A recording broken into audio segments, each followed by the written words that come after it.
Hey everyone, so I am sitting in my car and I'll tell you why. I'm waiting for my daughter to go dance class and I've wanted to do a video for a few days now, just to talk about how the first week went.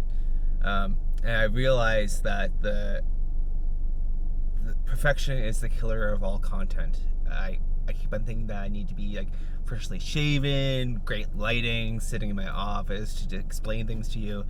And then I procrastinate. The kids get home from school and say, "Oh, I'll do it tomorrow." And I don't make videos. So I'm trying to do something new.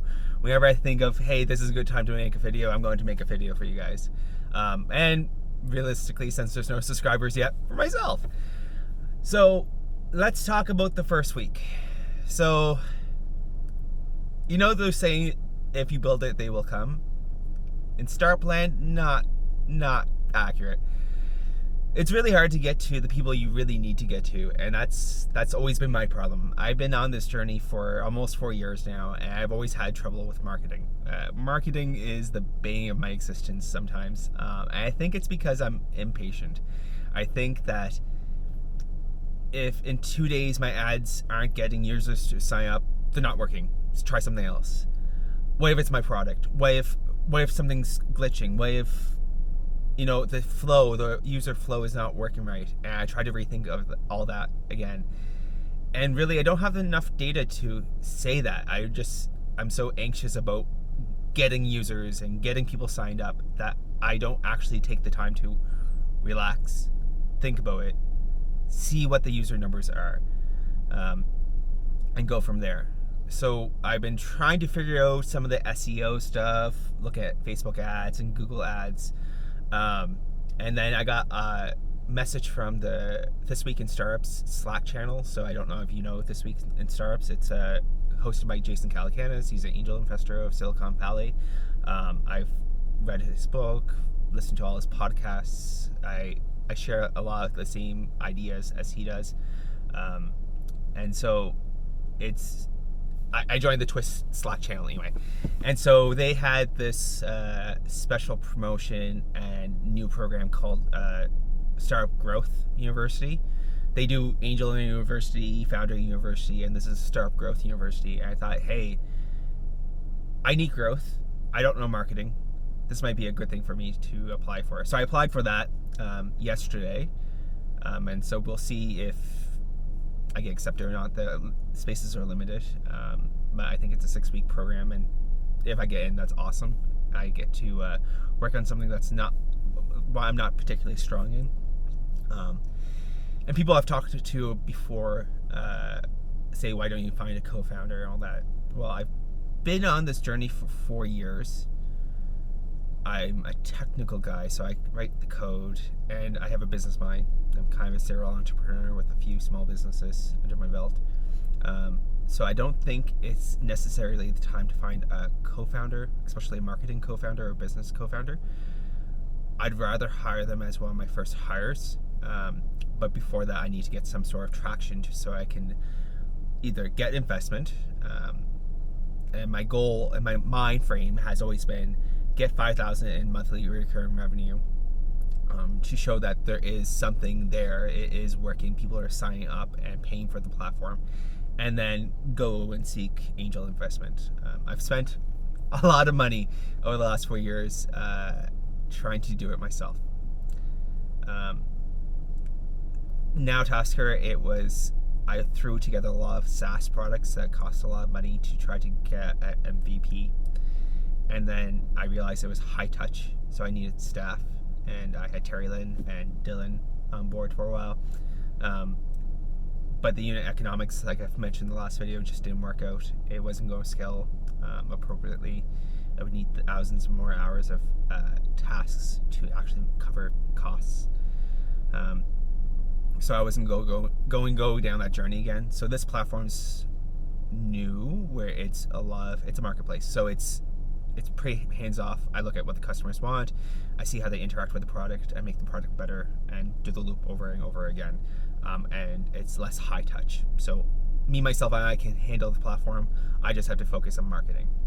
So let's now segue over to marketing for the first week. So first off the get-go, I wanted to target a brand new area. I know this is a huge red flag for people. I have a user base in Ottawa. There is job seekers in Ottawa, but I find Ottawa has always been really, really, really hard to get into. I don't know why. I don't know if it's a population dynamics or how it's a public servant dominated group. They weren't originally looking for odd jobs, and now they're not really job seekers, which is weird. I don't know if I'm just not using the right keywords. Maybe it's because it's a very bilingual city that half your population's in French and viewing things in French. I'm not too sure. So what I decided is this is a new platform technically. People is no longer just odd jobs. It is a candidate database for everyone.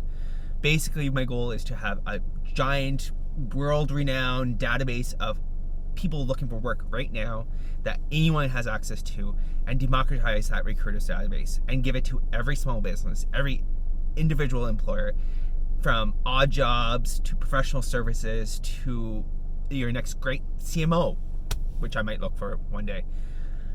Chief Marketing Officer, if you don't know what a CMO is. So this whole new platform, I'm like, okay, let's try something scary. Let's try something that I've never done before and I've always hesitated to do before. Go back to where I went to university. Go back to Toronto and say, I'm going to advertise in Toronto right now. I was always scared because I thought I was going to take a lot of money, and it's probably going to take a lot of money, but you won't know unless you try. So I started running Facebook ads after my last video, after I sent the email saying, hey, people here, if you're a job seeker. So I target basically job seekers and people looking for temporary work right now. Had a lot of great clicks. My cost per click was down to 40 cents a click. For my experience, that's pretty good for Canada and for my field. But no one was converting. And then I realized I was just sending them right to people.io, the website, the main page, and it wasn't tailored specifically to a job seeker. So, mistake number one, always have landing pages for your ads that's tailored to the people you're targeting.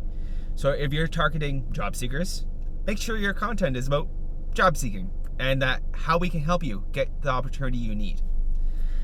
So I spent 2 days shut down the ads. I didn't want to spend any more money. If they're just going to land on the main page, why waste money? Focused directly on creating those landing pages for job seekers, so opportunities for you. So people.io/opportunities for you, to talk about why People is a good platform for you to join. Turn back on the ads. So they're working now. And I still wasn't bringing people over. There was a lot of searches for people already. So there was employers or people who were interested in what job seekers were available searching on the system. But there's no one available yet because there was no one signed up. So that made me go, what do I do now? So I start advertising in Ottawa. I don't know if that's a smart move because I've had issues with Ottawa. I basically just replicate the ads and target group directly over and see Ottawa. And it's only been running for about 2 days now, and I can see a huge difference. My cost per click in Ottawa is like $1.48 versus 40 cents in Toronto. And yes, there's a lot of difference in population size there, but it shouldn't be that different if I'm targeting a specific interested group. So I'm going to let that run. And I think that's probably why I'm not good at marketing, is I panic over everything very quickly and I don't let it play out. So instead of running a 7-day test, I kind of panic at day 2 going, okay, it's not working.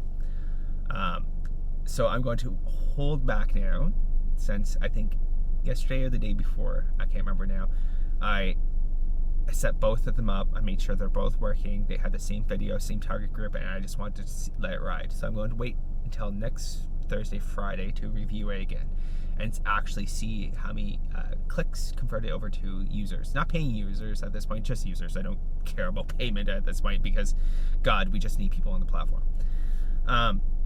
So something I've always been told is always have your name on Google as a Google ad so you don't get lost. So when people search PEPLE, which is the name of People, the company, the O because you don't ever pronounce the O, your company should, my company, People, shows up first because I pay for that space.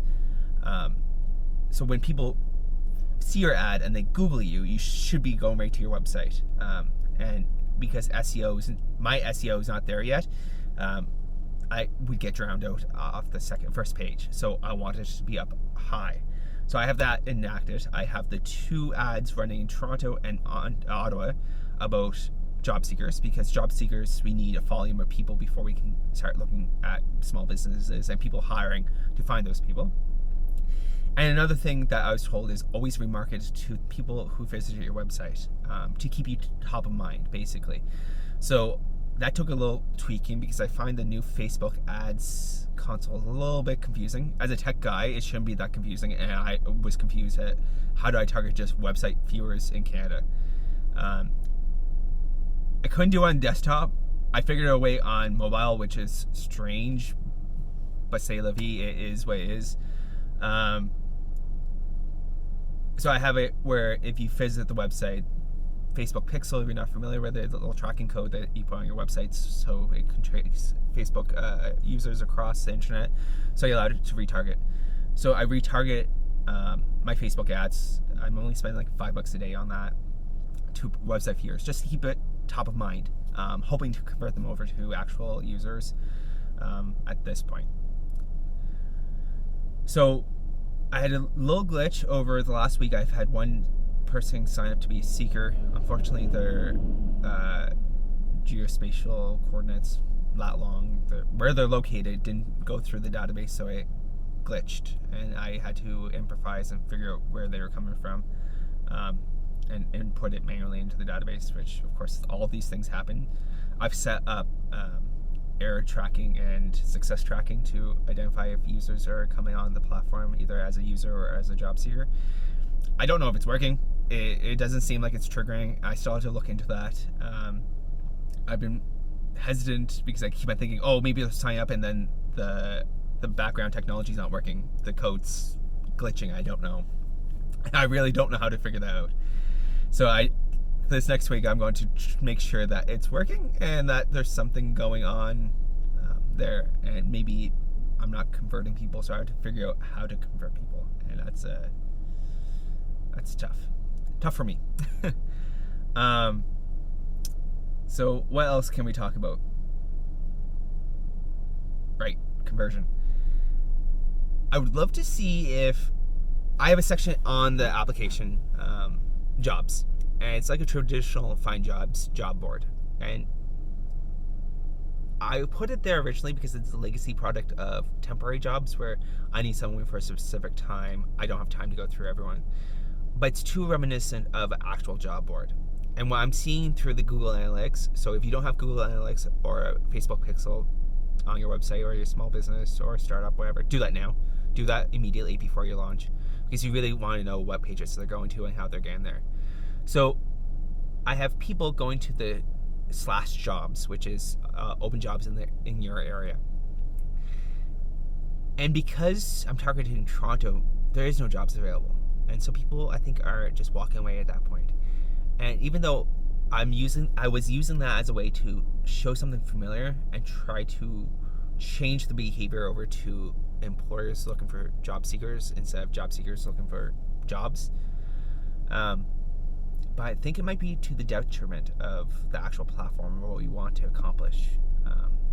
Because the job seekers are looking, oh, there's no jobs available, so this is kind of useless to me.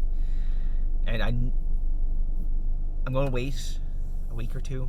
I promised myself I wouldn't do any development because as a tech guy, you always think there's something wrong with the product and you overbuild. And I'm really bad for overbuilding. With NowTasker, I had buttons out of the wazoo, buttons to do everything, and they were never used. And I spent a lot of time that I could have devoted to getting users and getting more money. Instead, I stayed in my little office, head down, building, with no user feedback and no validation. So I'm trying to avoid that at all costs this time. So I'm going to leave it as it is and see how many people are hitting jobs. And if by end of next week, there's still a lot of people hitting jobs, it might be as simple as putting a little banner up saying, hey, we're not a traditional job board. We want people to find you if you're looking for jobs. maybe that would be a validation test to see if it would make more people sign up. Maybe a big button that says sign up here.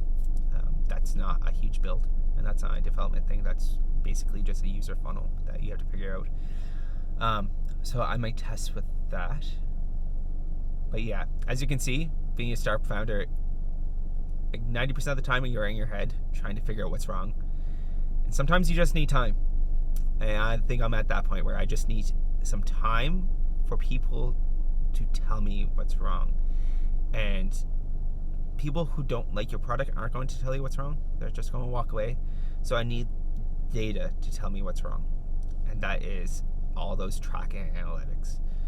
So in the next week or two, I'm going to work on SEO, just because it's cheaper to run SEO. I signed up for SEMrush. Seems pretty good. How to figure out how to use it and make it good. I think people is ranking at like 94% or 95% on their like site audit, because there's only a few pages, so it's easy. But now I need to start targeting those job seekers for SEO. So not only if they search for Google for jobs, they don't get just Indeed and other job boards. They get people, which is the complete 180 degrees from Indeed. So yeah, that's where I'm heading. I hope some of this makes you think. Some of this is your experience. And if you have some feedback for me, or if you have questions, always ask them in the chat below or the comments below, and I'll respond because, hey, someone's looking at my video. So yes, have a good day, night, week, wherever you're on right now. And then I will do a video once I have more data or I think about something else. Talk to you later.